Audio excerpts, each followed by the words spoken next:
Hello everyone, আসসালামু আলাইকুম। কেমন আছেন সবাই? আশা করি সবাই ভালো আছেন। আমিও ভালো আছি আলহামদুলিল্লাহ। আজকে ধান খেতে রাইল দিয়ে শাক তুলতে আসলাম। এখানে অনেক রকমের শাক আছে, যেমন মালাঞ্চা শাক, টেকি শাক, কচু শাক। তো আজকে কচু শাক নিতে আসছি বছরের প্রথম।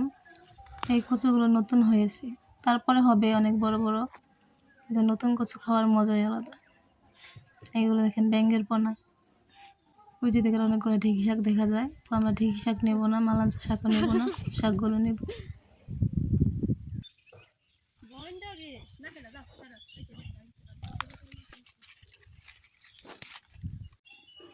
আমাদের কচু তোলা হয়ে গেছে, তো ভাবলাম এগুলো মেশিনের পানির ভিতরে নিয়ে যাই। সুন্দর একটা ভিউ। শাকগুলো বাড়িতে এনে অনেকক্ষণ রেখেছিলাম, তো ওই জন্য একটু নেতিয়ে গেছে আর কি। এখন শাকগুলো কেটে নেব।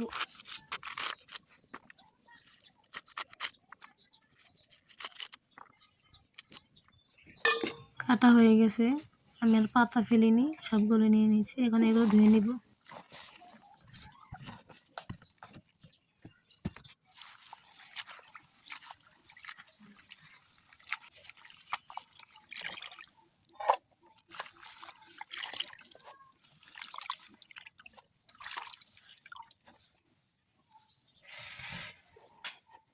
এখন কড়াই সিদ্ধ বসিয়ে দিব। ওরকম কিছুই লাগবে না, শুধু লবণ দিয়ে সিদ্ধ বসিয়ে দিলেই হবে। ভালোভাবে সিদ্ধ করে নেব।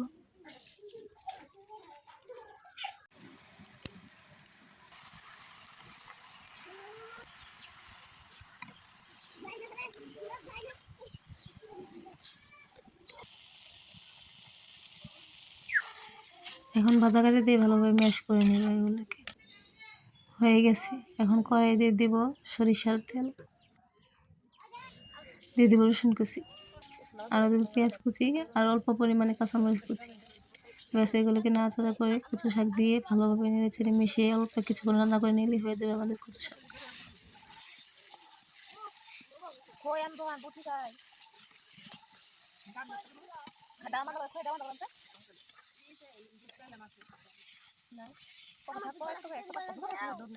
এতক্ষণ ধরে ভিডিওটি দেখার জন্য আপনাদের সবাইকে ধন্যবাদ।